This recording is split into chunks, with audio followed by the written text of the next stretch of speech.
Hello everyone and welcome to my new video. And what is this video about? Well, it's about the Elektron Octatrack. This is going to be a long video, I'll just tell you now. So get comfortable if you're looking for a quick, punchy, express YouTube tutorial about this. It's not going to be one of those videos. We're going to have a slow, thorough jam, explore, experiment. You know, I'm basically just going to do a running commentary of teaching myself how to use this. I've had it for about a month now, and I'll be honest, at first I hated it. It was like going on a date with someone that you've had the hots for ages, and only to find out that they were kind of a bit annoying and your whole attraction to them was purely superficial. But nevertheless, I persevered and I'm starting to like it now. So what am I going to do? Well, I'm going to cut up some breaks because that's really all I'm interested in. I'm probably going to be doing a lot of these videos about the Octatrack because one of my hard drives just died, so I can't really do anything in Ableton with sounds or stuff. So all I have, if I want to mangle audio right now, is just this and the sounds I put on it. So I'm just going to slice up some breaks and see what happens. Get yourself enough nice, comfortable cardigan and slippers and a drink. Get a drink. Right. I hope the lighting's okay. I still don't have the right kind of equipment to shoot videos like this.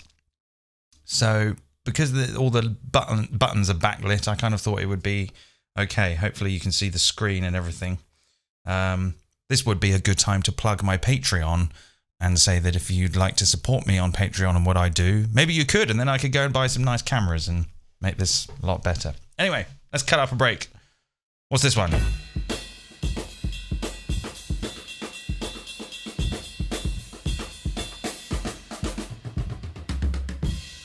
Oh, it's long.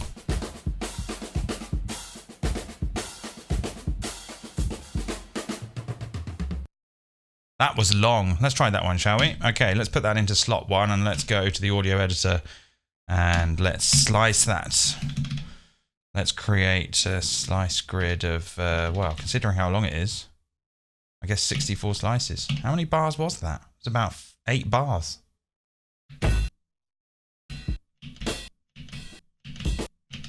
Cool. All right. So most likely that has been time stretched to beat. That'll do. I'm not 100% convinced with the time stretching, but actually most of the time I don't even notice. It seems to do the job okay. Right, so basically let's go to function and down, and let's go to the slices. Now all the slices are laid out here.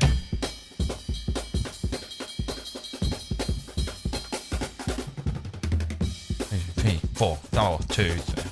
Bang upon a first, I'm a from a drink beer.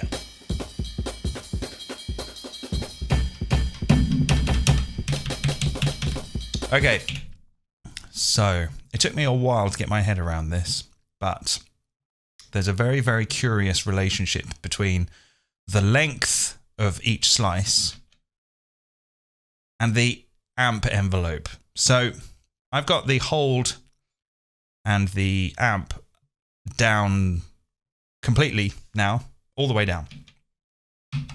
That means I should basically get nothing when I trigger. Nothing at all. So if I turn them back up, if I turn the hold up, there we go. I'll get no release. If the hold was down,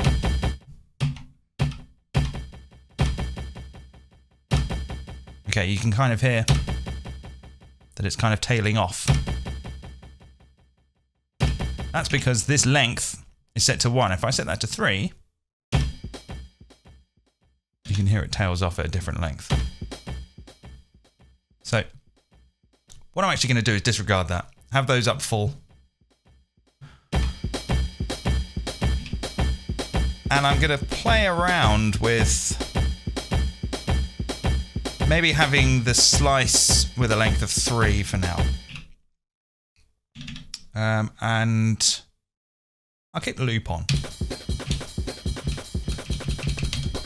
So I can page up and down here.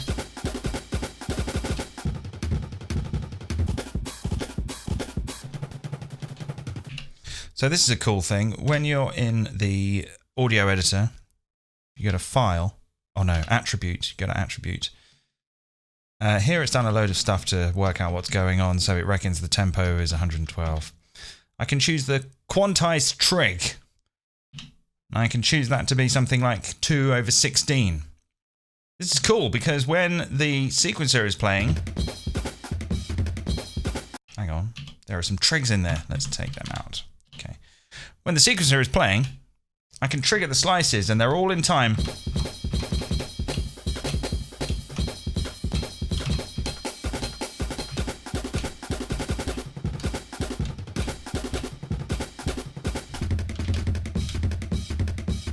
And because the loop is on, with a length of 3, they'll keep looping.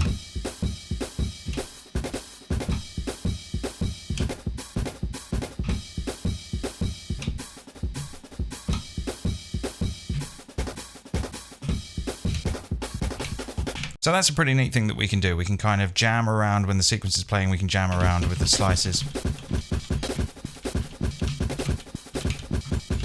So we could maybe use that as like something to get something going in terms of like a groove or something. So what I'll do is I'll just put in like a trig just at the start.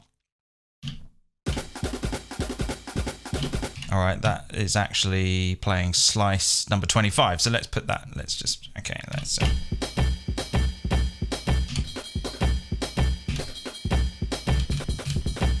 So we can jam around with those quantized trigs whilst that stepped programmed trig is doing its thing.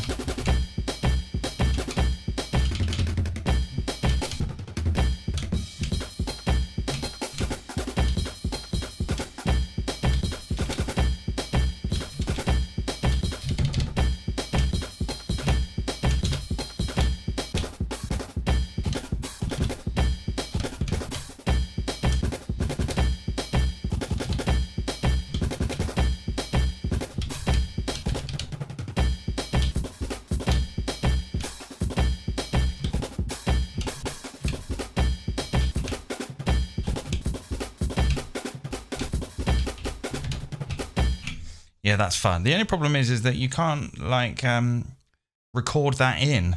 When you go into play record, it turns that off, that quantizing. That's a little bit weird. The Octatrack does things like that. It kind of does one thing and you think, oh, that's so good, that means it'll do that, and then it doesn't. It's just weird.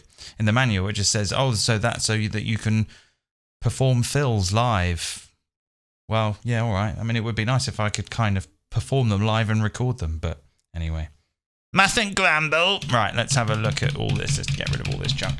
So, yeah, another thing that is kind of fun is that we can parameter lock. Well, I say parameter lock. We can kind of slide around the slices using the crossfader. So what I might do is I might lock. Let's just go back in here and put a... actually, I'll tell you what I'll do. I'll come out of slice mode and I'll press function and up and I'll go back to tracks. Now that everything I press from track 9 will trigger track 1. So I can...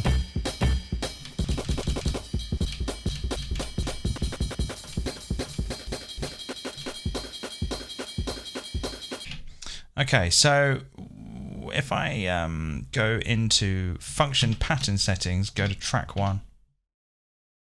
Oh no, wait a minute. No, I don't think I need to do that. I think if it's playing. Yeah, okay, cool. So what I'm going to do is I'm going to parameter lock slice 1 to scene A, and then I'm going to parameter lock to scene B, slice, I don't know, well, 64. We know that there's 64 slices because we sliced it to 64 slices. So now I can kind of move around, offset around the loop with the crossfader whilst triggering number 9 here. Oh, with the transport playing, then it's quantized.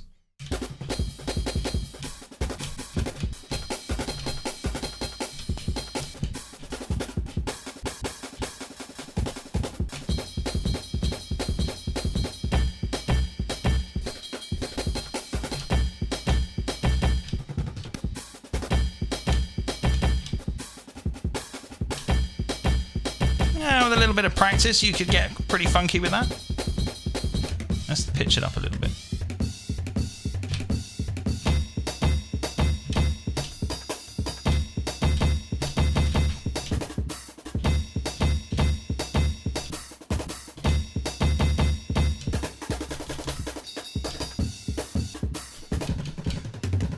You don't have to trigger that. You could just, we could put some steps in. Let's put maybe one. Let's just put one every 4 steps. Yes. Actually, let's put one every.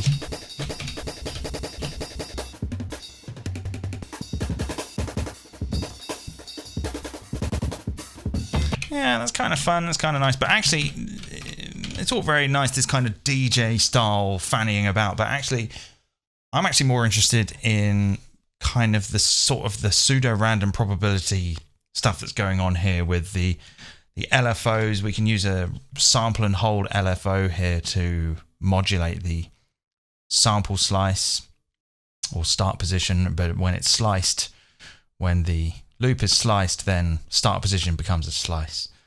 And then we can use the conditional triggering of the steps to kind of do something that we can just leave running, because I'm kind of a bit lazy. I don't really like programming, and I don't really like kind of playing. I kind of just like to sort of find little things to tell it to do and then leave it.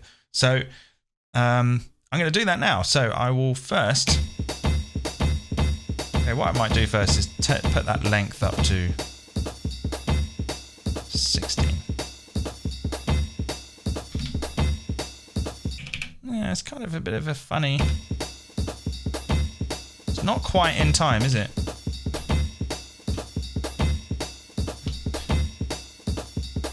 Okay, it'll do for now. So what I'm going to do is I'm going to put a step on. I'm going to put a trig on step 7, and I'm just going to go. I'm going to hold step 7. I'm going to press right. This is going to pull up the micro timing or trig condition editor thing, and I'm going to give that a probability of 25%. And when that trig happens, I also want to put the depth up of this sample and hold LFO, which is modulating the start position. And I can do that just by parameter locking this and, oh no, wait a minute, I have to go to this page and put this to something like 32 maybe. And I also want it to happen every time there's a trig, and the speed can just be at 1 or something. So if I'm right, I've given that a 25% chance that number 7 will happen. And when it does, it should modulate the start position. Let's find out. Yeah. No.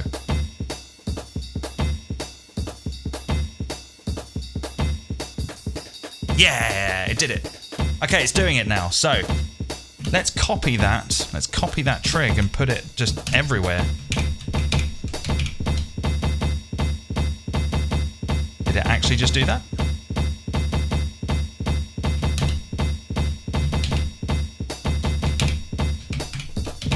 There we go.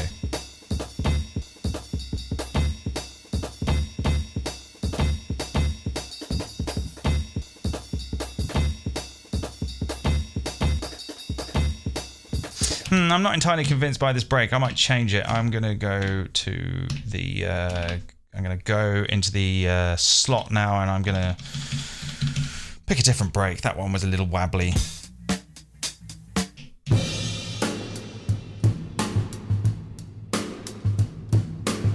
Nice. Incidentally, if you'd like to get any of these breaks, there's about 295 of them. I've put them on my Patreon. You can pay $5 a month and get awesome downloads. Do it.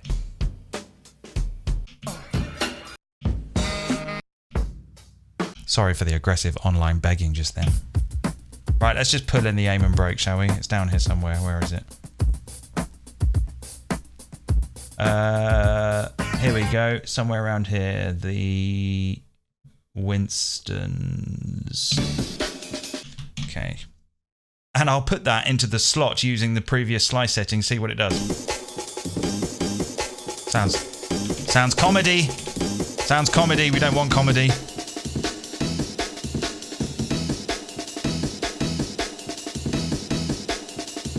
Okay, I'm going to set this one to be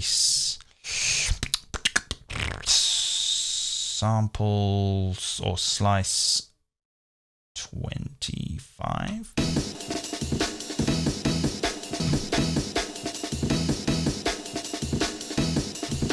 No, wait a minute. Let's go back and let's have a look. Oh, it's not sliced. I have to slice it again. Right, okay, let's create a slice grid. Let's give it that break is 4 bars long, so if I do 32, then that should be what's 8 times 4? That's 16, 32, 64. Yeah, all right, let's get this.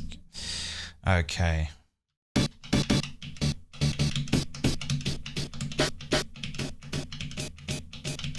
No, that was too many slices. I want less slices than that. Let's go for 32. I thought it would be 32. Yeah, okay.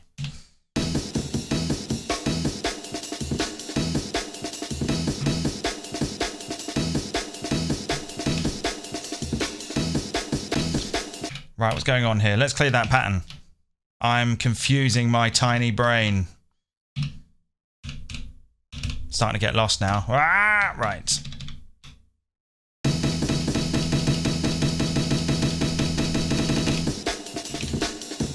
What the actual fuck? So slice is on, right? This is when I start to get a little bit confused, like maybe I'm demented or something. What's slices? So these should all... Ah, there they are. But it's still triggering the first one. Ah, I know why. It's because I locked the scenes. It's because... Right, I need to clear the scenes.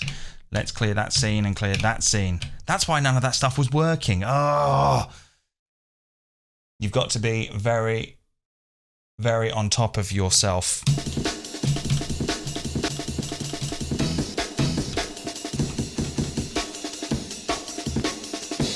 All right, let's go back into this and let's...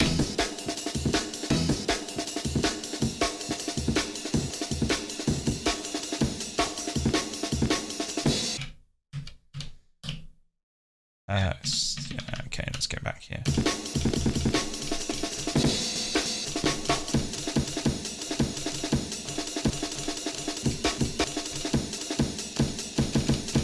$22, that's what I want. Okay, let's lock this one to 22.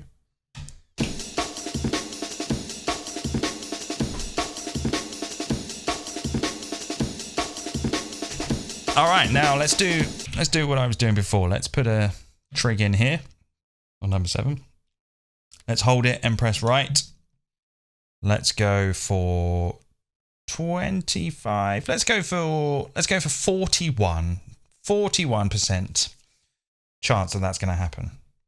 Let's go to the LFO page and let's parameter lock the sample and hold LFO to trigger the start position, which in this case would be a slice. So let's go to dep 1 because it's LFO 1, and let's give that a depth of 16.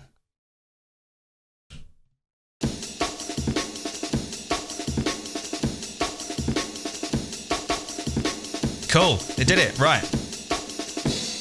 Let's copy that.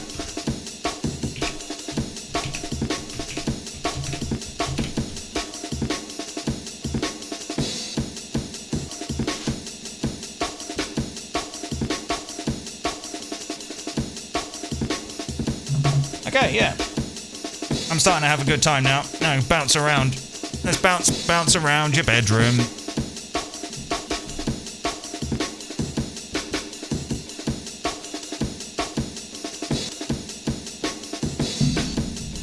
All right. Let's parameter lock the rate to scene B so we can do like a DJ stop when we do the crossfader. Yeah.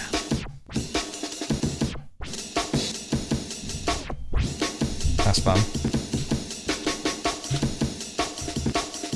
Okay, let's do the same thing on scene 16. Let's parameter lock some retrigs. Yeah.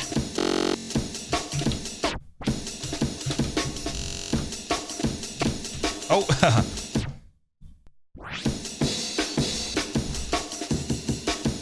I'm going to clear those now. It was a mistake.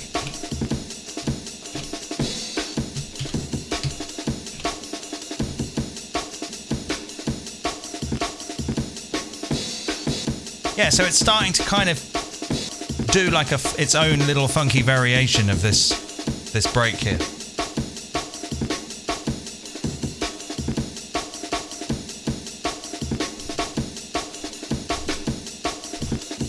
Okay.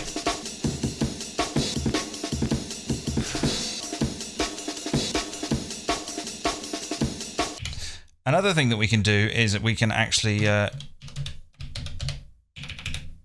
we can randomize all of that stuff. I'm just going to clear all that. We can actually just go in here like this.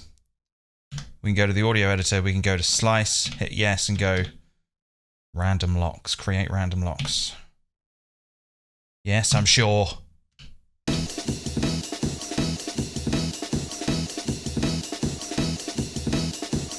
Which is kind of good if you kind of want to just do a pattern, copy it, and then randomize it, copy it, randomize it, copy it, randomize.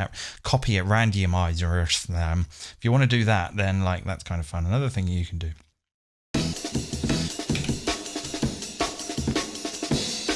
is kind of put all the steps in and then just record a tweak. In fact, this is kind of fun. You can just sort of go stupid.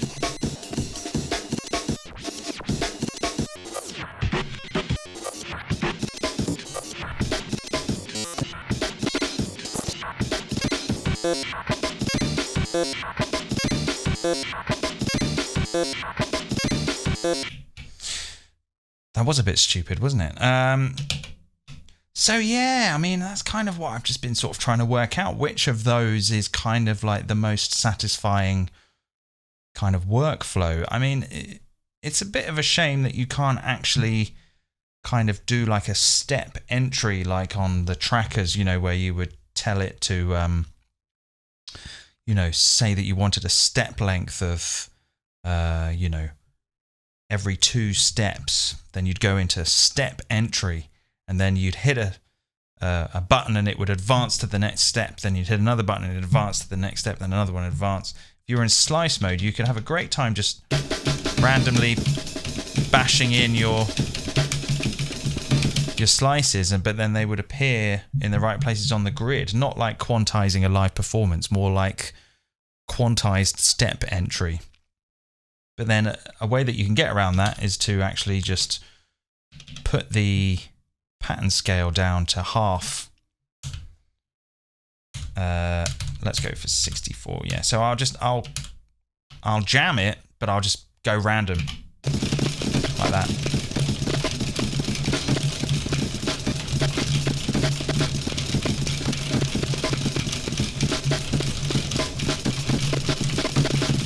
And then it should quantize it to 1/8. I hope so. It did.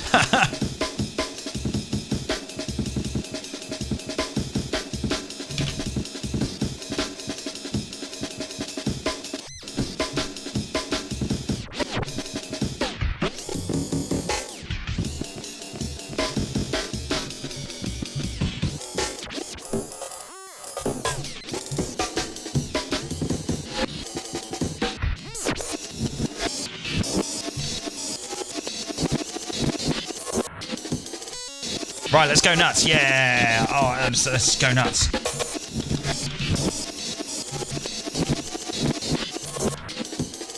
What we got here?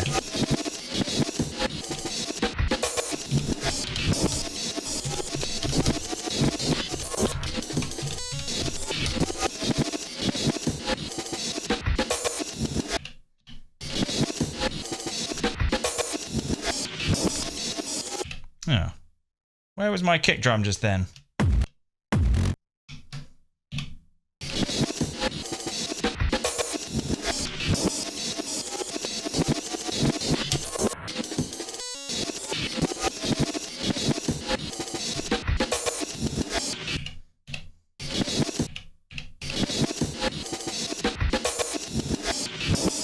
Yeah, I'm having another one of those moments where I don't know what I've done and nothing is telling me anything.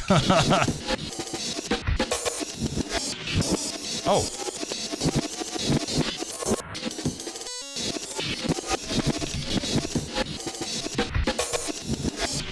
No. I thought that I just entered a load of notes there. But it appears I did not.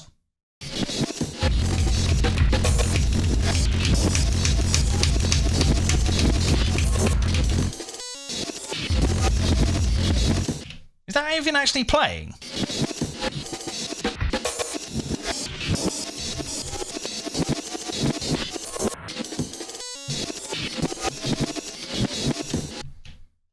What the fuck is going on? What? I mean, I thought that was playing just then.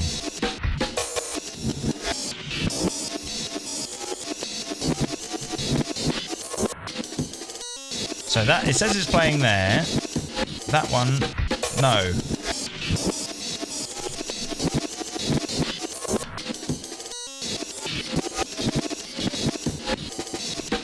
Ah, I know why. It's because I was fiddling around with the plays free earlier. Yeah, that's why. I don't want plays free that... Oh. I don't want plays free on that one. Okay.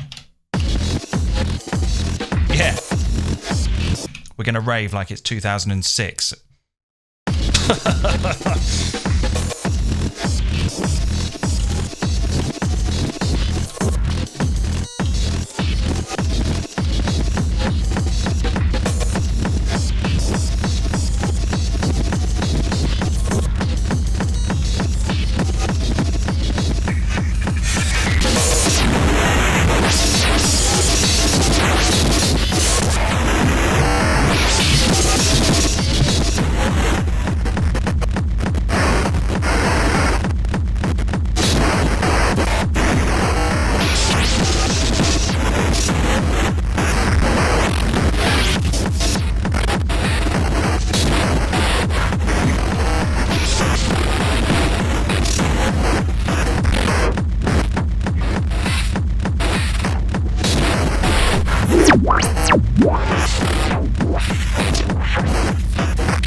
Yeah.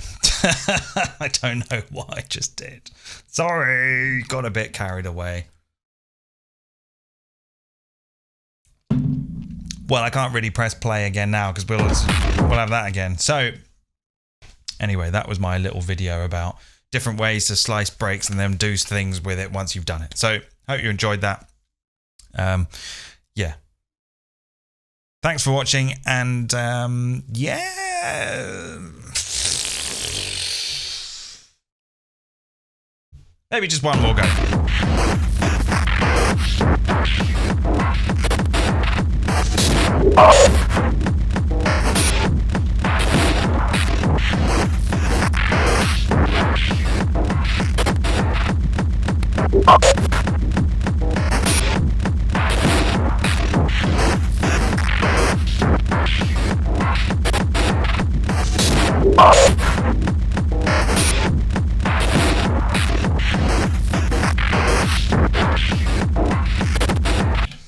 I think I know. I think I've just worked out why what I'm trying to do isn't actually happening. It's because I haven't set the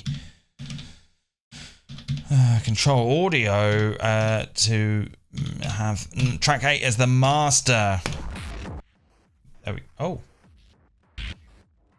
There we go. So that compressor I was trying to tweak.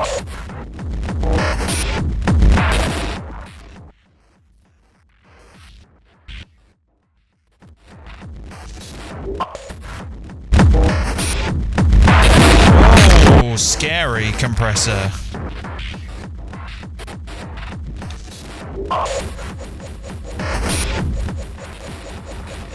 Anyway, this is actually getting stupid now. Okay, right, that's it. Thanks for watching. Bye.